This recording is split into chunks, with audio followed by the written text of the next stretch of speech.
Okay, hello everyone. So in the previous session, we were discussing how multiplication can be done for signed, unsigned numbers. Okay, we have taken only positive numbers. Now we will just explore the remaining cases. In this session, we will discuss how multiplication can be done with signed numbers. Okay, of course, the 7 plus and plus, this combination already we have discussed. Maybe we will just explore the remaining.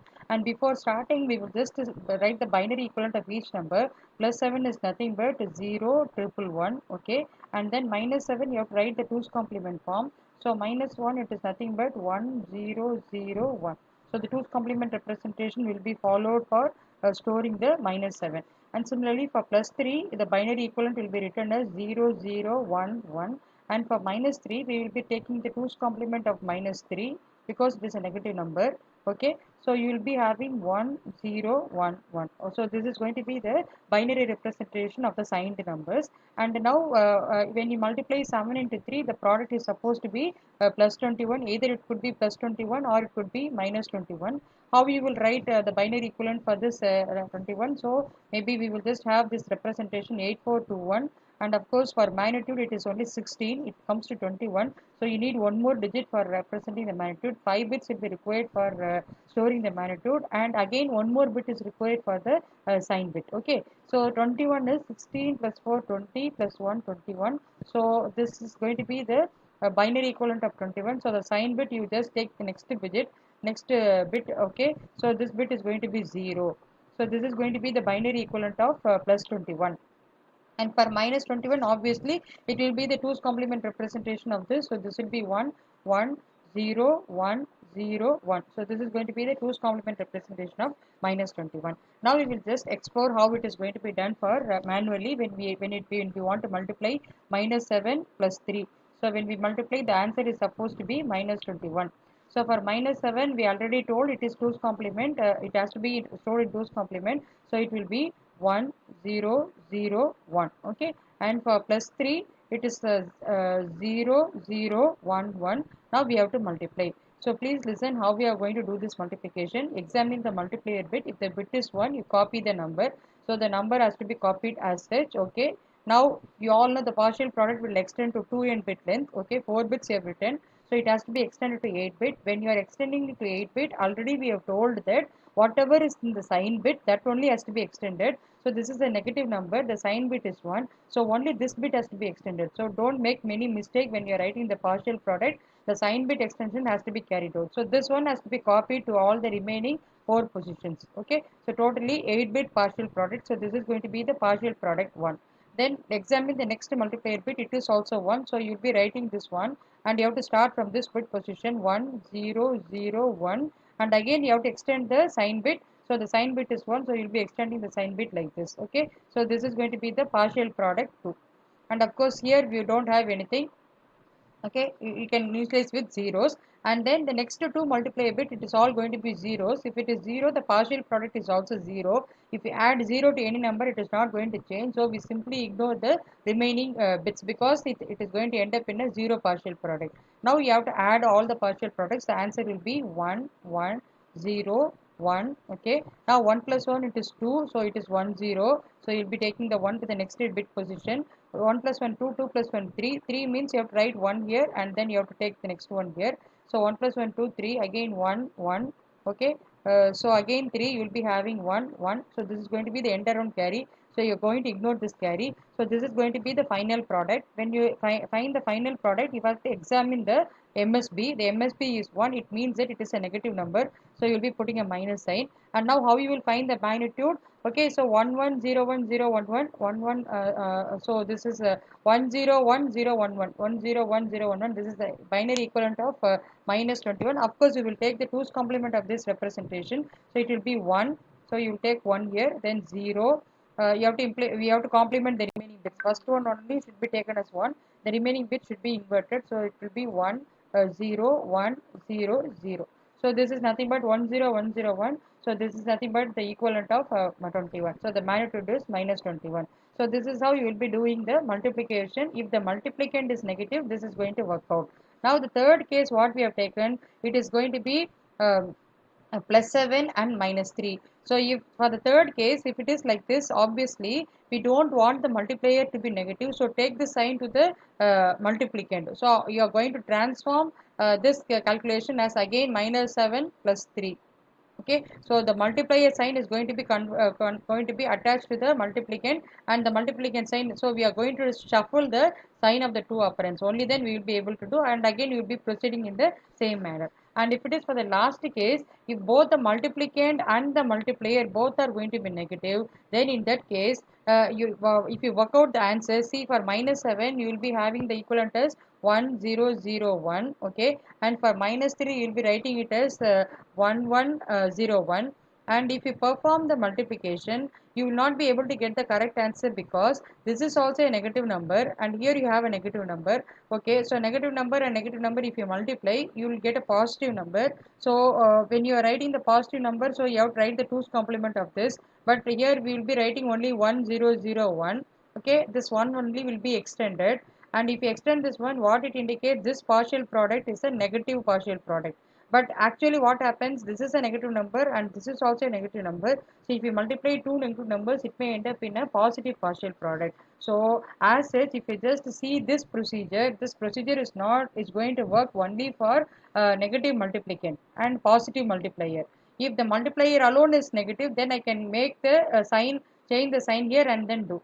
So if both the multiplicand and the multiplier are both are negative, then this method is not going to work out, because it is not going to give me the correct result. Okay, so in that case, what can I do? Compare the signs of the multiplicand and multiplier. If they are same, then ignore the signs. Do the normal multiplication like how you do it for 7 and 3. And then, of course, the sign will be again plus. Both are negative, the sign will be plus. So you can include a logic in the hardware such a way that it will compare the signs of the two operands, and if both are same, then ignore the sign, proceed like an unsigned multiplication, and then attach plus to the product. Okay, so these variations and all is expected, but now as such, when you provide a generalized procedure for implementation, I think this is not going to work out. So for that reason, we are going to deal a separate procedure for doing this multiplication that we will discuss. And before that discussion, we I want to just explain you another important concept of shift.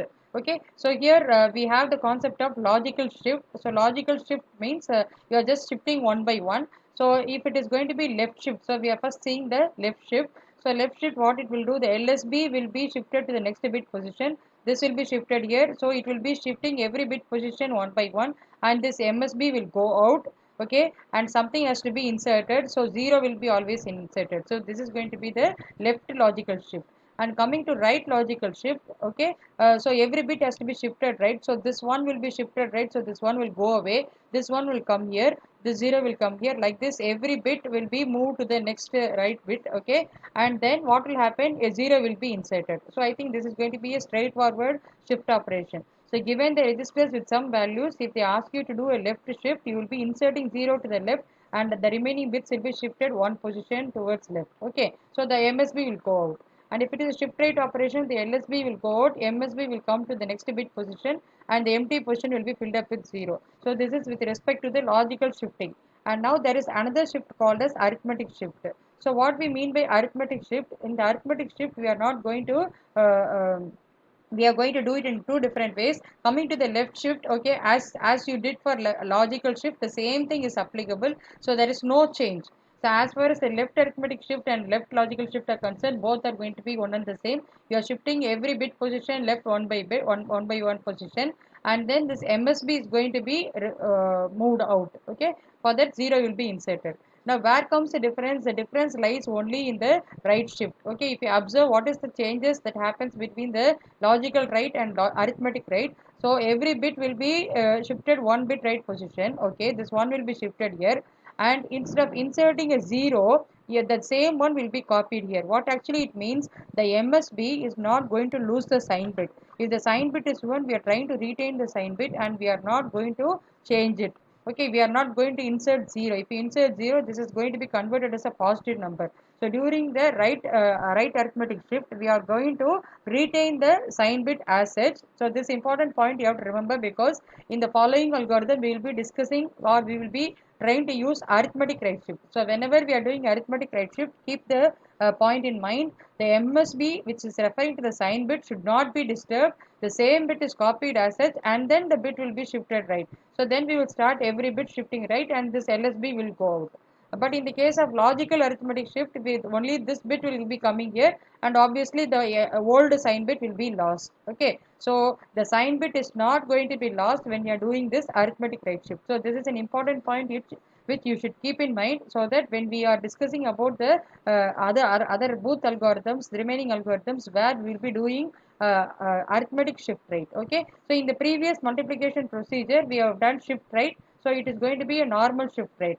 Okay, it is not an arithmetic shift right. Now hereafter we will be, when we are dealing with the signed numbers, it will be always referring to only right arithmetic shift. Okay, now in order to handle, we have discussed that for signed multiplication, if the multiplicand is negative, of course we can work out and get the correct answer. Suppose if the multiplier is negative, then you shuffle the signs and make the multiplicand negative and keep the multiplier as positive, and then you just repeat the same procedure as we have did here. And if both the multiplicand and multiplier are both negative, then we cannot do the multiplication in the normal procedure. So we have to ignore the signs, and then ignoring the signs, and then you have to do the normal multiplication, attach positive sign to the result.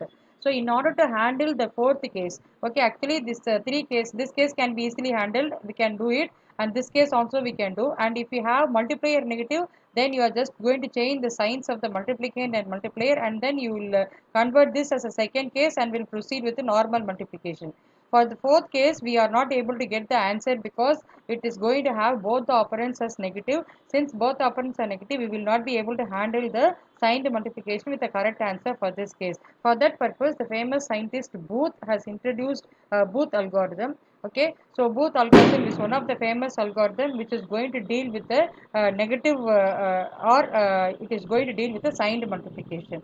Now what has recommended, if the multiplier is negative, then only we have some problem.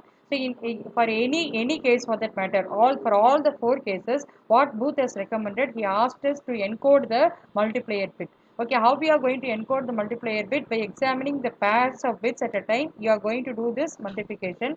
Now maybe we will just see one example here. Okay, plus 3. So we have multiplier as plus 3, minus 3, all cases. So how plus 3 is going to be represented? It is going to be 0, 0, 1, 1. Okay. So whatever could be the sign of the multiplier, we are going to do this Booth encoding. So in the Booth encoding, we are just going to examine the pairs bit at a time. So this is going to be my ith bit. If this is my ith bit, I have to take I minus 1 in the right extreme. Okay, so first I will be examining this LSB bit. For that I will be just adding one more bit I minus 1. Okay, so this is not there, so you will be taking it as 0. So how to encode plus 3 for Booth encoding? You look the last ith bit, add 1 0. So this is 1 0. Now you refer to the Booth table. If it is 1 0, then it should be you should multiply the multiplicand with minus 1. So this particular bit is going to be coded as minus 1. Okay, having done this, then you have to examine the next bit. If you examine the next bit, this will become my ith bit. Okay, and this will become my I minus 1th bit. So I have to take this pair 1 1. So if you take 1 1, then it has to be multiplied with 0. So this 1 1 will be encoded as 0. And coming to 0 1, 0 1, it is minus plus 1. So 0 1 has to be encoded as plus 1.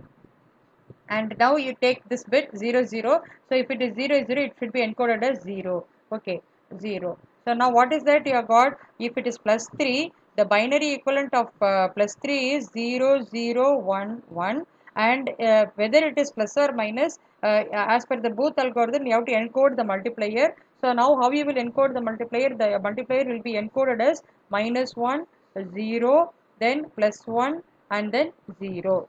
So this is going to be the encoding to be followed for plus 3. Like this we can do it for the remaining bits, and then we can proceed with the Booth algorithm.